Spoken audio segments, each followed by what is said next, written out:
I've owned 3 Lamborghinis by the age of 28, a Lamborghini Huracan, an Aventador SVJ, and now a gated manual Murcielago. Now, while most people are going to be making New Year's resolutions that they can never keep, I'm going to be showing you guys exactly how to be able to buy a Lamborghini by this time next year, because 2025 is already around the corner. Now, let's get real. This isn't going to be some get-rich-quick scheme or getting into crypto or real estate. This is going to be proven business models that's helped me generate 7 figures in my businesses in the last few years, and also allow me to buy really cool cars. Now, I'm not telling you guys this all just to flex. I'm telling you this because I used to be a personal trainer making not that much money, a few $1,000s a month, but I've been able to use the money that I was saving up at the time and invest it into a business that was super scalable, and 6-7 years down the line, grow into what I have now, which is a multiple 7-figure business, and also be able to drive really cool cars and live life the way that I want to. And on top of that, I've been blessed enough to be able to help other people do this as well. Hundreds of students I've been able to help build new businesses in the Amazon space doing 6 and 7 figures. So in this video, I'm going to go over exactly how much income you need to actually afford a Lambo, how to generate through Amazon FBA and selling products on there,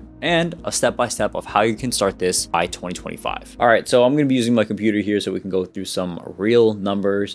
So taking a look at what's available on the car market at the moment, there's plenty of Lamborghini Huracans that are out there, 2015, 2016s that are, some of them are under 200,000. I see 195 here, 195 here. You can get a LP 610-4 with 20,000 miles for under 200,000 in black, pretty solid. But basically you can get a Lamborghini Huracan that's modern for $200,000. Now let's take a look at financing a vehicle like this and how you'd be able to afford it and what the terms would look like. So if you're going to go through like somebody like Lamborghini Financial, they're going to have very, very flexible terms and easy terms to work with, not much down, and also pretty good rates. Let's say we're plugging it in, it's a $200,000 car, your loan term is about 72 months. The loan term doesn't really matter in my opinion, because I don't plan on keeping these cars that long anyways. At this price point, they're already pretty much depreciated, so you can sell at any point and probably not lose much money. So 72 months, interest rate nowadays, 2024, 7%. You're going to probably be required to get 20% down, which is about $40,000. And then let's just say tax, we're in California, so we're going to stick to 7.5% in tax. That leaves your monthly payment to be about $2,700 per month. And your upfront costs for down payment and sales tax is going to be about $57,000. Now we can also include insurance, which might be $300 a month, and then maintenance an average of $300 a month as well. But now let's take a look at what it actually takes to get into financing an exotic car like this, and your business financing that as well. So banks at the very least or most, I would say, is 35% DTI. So DTI is debt to income ratio. So they will not allow your monthly payment to be 35% or higher than what your monthly income is. So it'd be tough to get 35%, but they are going to require you to be lower. If it's 10%, that's even better, but the most they'll lend you is about 35% of whatever your monthly income is. So if our car payment is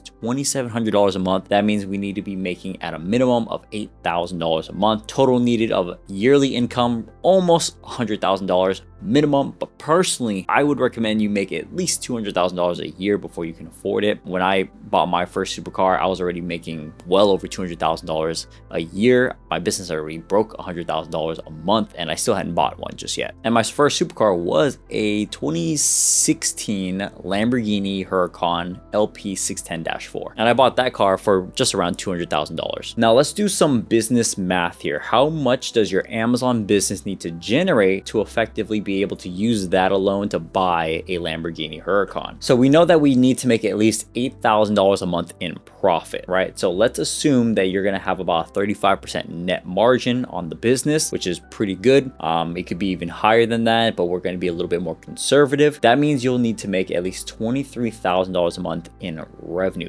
product sales. And then if we're using an example of a product sale price, let's say you're selling a product that is $40, then you're gonna need to sell at least 575 units per month, or 19 units a day. It's not that much. So now that we know we have a business, let's say that's making $23,000 a month in revenue, $8,000 of that is profit, you're gonna need to save for about 10 to 12 months on that down payment, because your down payment is gonna be about $40,000 plus tax, about $57,000. So at least 10 to 12 months of savings, that $8,000. Then when your business has that at least a year's worth of income or, consistency there, that's going to be really good to the banks to prove that this business is viable, that it can afford to make these monthly payments. Because banks are always looking at leveraging their risk and seeing if they allow you to have this loan, if they're going to get their money paid. Now, when we look at this as a whole, that doesn't even sound like that much. $2,700 a month is some people's rent, right? It's not even that much. It's very doable. It's not a lot of people are far from that. And if your business is generating at least $8,000 a month alone by itself, without even including if you're already working a full-time job, that's going to be really, really good. So we know our goal is to generate that $8,000 a month in profit. It could be done if you have 50% margins, and then you only need to make like $16,000 a month. $23,000 a month is what we're going to be aiming for. Let's go over kind of what an actionable game plan would be, right? First, starting off with product research. You want to look for products that have high margin, high demand.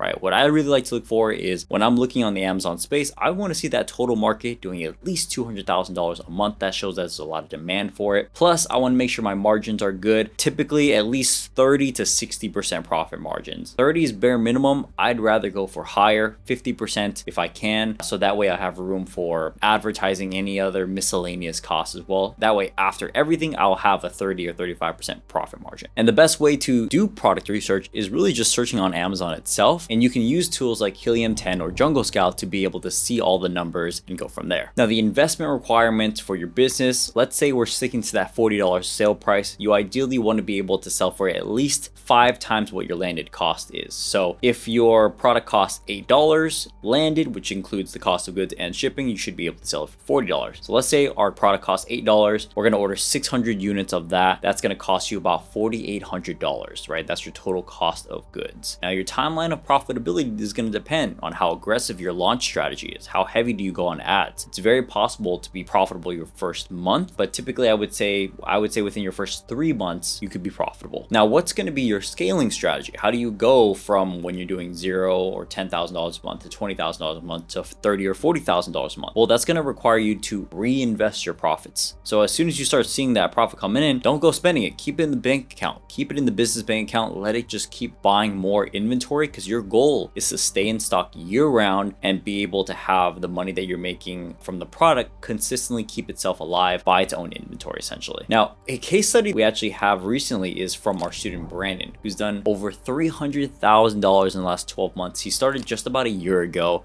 and he has a net 40% profit margin, right? So he's already netting over $100,000 a year just from one product on his Amazon business, which is incredible. But he's pretty smart. He didn't just go out there and buy a Lambo, even though he technically could if he really wanted to push it. He instead bought some real estate with that. So congratulations to Brandon right there. He's the homie. Now you guys have the action plan. You guys know the steps, but what's the reality check? Because it's not as simple as what I just explained. There are obstacles you're going to go through. One of which is you could end up picking the wrong product. Picking the wrong product, not doing your profitability checks can damage your entire business and ruin it. Listing a poor product or having bad images is going to be something that will ultimately destroy your sales as well, because people only rely on your images to be able to buy your product. They can't touch or feel it. Poor launch strategy also as well, or not optimizing your ads. These are all common obstacles that a lot of new Amazon sellers go through because they don't know what they're doing. They are just winging it. They don't follow the right advice. Whatever the case is, these are common mistakes that do happen. So you want to be able to make sure you tackle those head on. Now, success factors. This all depends on the product market and your profit margins as well. But statistically, over 50% of Amazon sellers are profitable within their first year. Now, the actual amount of time it takes to actually run this business is very front loaded. So most of your work actually starts in the beginning, where you're doing product research, negotiating with suppliers, and trying to build your brand essentially, right? So once that's all front loaded, that usually takes about 5 to 10 hours a week. But when you launch your product itself, there's very low maintenance. You're probably not going to spend more than 4 or 5 hours a week on the product, just kind of checking on things, making sure the advertising is good, restocking on inventory, etc. It's very low maintenance after launch, but the work is front loaded. Now, I also want to go over risk management. It is super important that you do not over leverage yourself